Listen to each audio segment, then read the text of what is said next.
Hey guys, welcome back. Today we've got one of my early knives in collecting.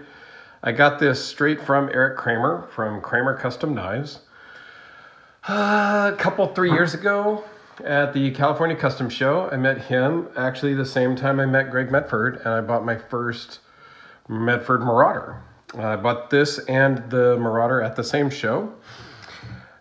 Because the friend I took with me that was supposed to keep me from doing something stupid helped talk me into buying 2 knives when he was supposed to keep me from buying any knives.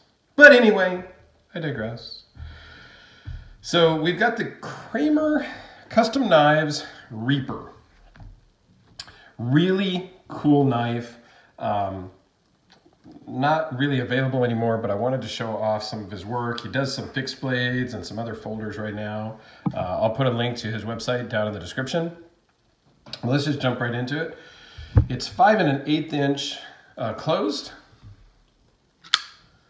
Overall length is 8.75 inches with a blade length of 3.7 and an edge length of 3.6. It is S35V steel. The blade thickness is 0.12, so it's pretty thin, so it's a great slicer. Weighs in at 6.2 ounces, 6.3, kind of right in the middle there. Overall thickness is 0.56 minus the milled clip, and it runs on phosphor bronze washers. But it's a rocket. So it has this slight recurve Tonto blade. I love this blade. It is a recurve. Hard to kind of tell because it's just slight recurve, but it is there. It's got this cool thumb ramp on the top, although that can also be used. This knife was helped be designed for the Libra fighting style. He worked with the person that kind of introduced that style of martial arts and created this knife for use in that style, from the way I understand it. And so this kind of notch in the blade gives you the ability to kind of push it in kind of a defensive move. Again, I'm not a knife fighter. It has carbon fiber scales. I believe it's been several years. I bought it at the show. It didn't have a lot of paperwork. I believe this is zirconium bolsters and a titanium milled clip that's anodized to kind of match, I think.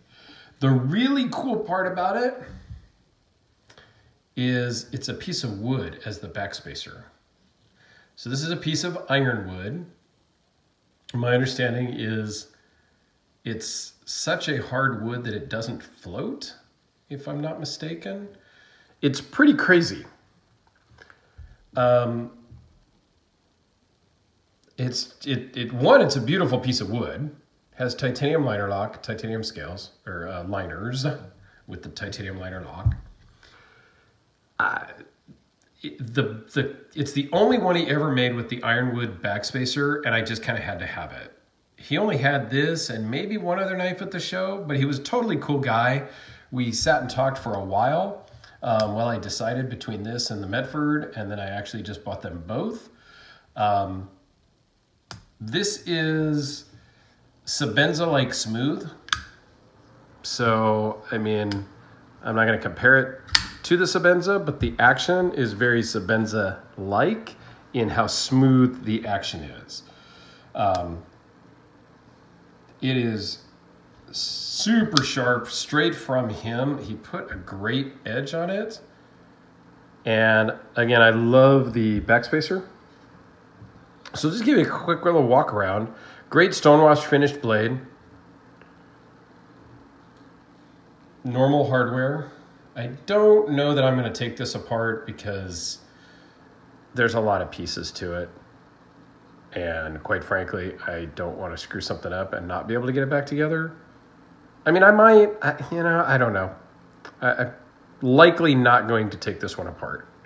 I know everybody likes some of the takedown videos and disassembly videos, but on some of the higher end knives, I'm not going to really do that, I don't think, just because it concerns me slightly. These are all handmade, one-off customs from Eric himself. He does all of it in-house. I think he even actually does his own heat treating, at least back then. And again, this was about 3 years ago. I think I got this at the 16 show, which is in October. So I think it was 16. But this knife I carry a lot. It's great. You can flick it with your thumb. I can also spidey flick it if you want. The ergonomics are just great. There's no hot spots whatsoever. It feels fantastic in the hand. You can get a reverse grip on it too, and it just feels amazing. Carries fairly well in the pocket. It's not super deep carry. You know, this much is going to stick out of your pocket. So if that's an issue, then, you know, there you go. But you can find these on the secondary market a little bit. And he may still make some. I mean, I think they are still on his website. The base model started at like $525, $550 with G10 as the handle scales and stuff, with the carbon fiber and the titanium and the wood and all that upgrades. This was in the 900 range, but the base model for 500, 600 was fantastic. I would actually probably buy another one in that kind of stock base model style. And I've thought about reaching out to see if you could do another one, just because I think they're really cool.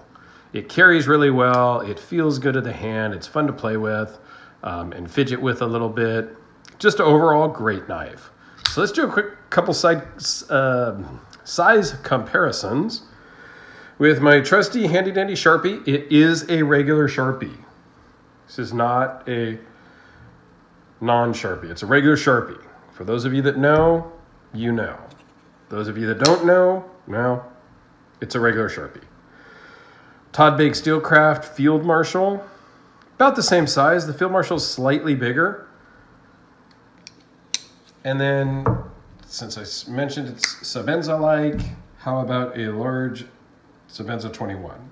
Roughly the same size.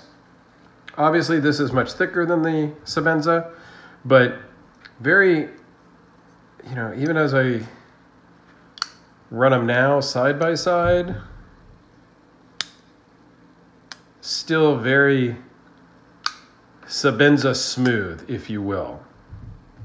So anyway, I wanted to show you the Kramer Custom Knives Reaper. And like I said, I'll put a link down in the description below. And hope you enjoyed. Hope you have a great day. And we'll see you on the next one.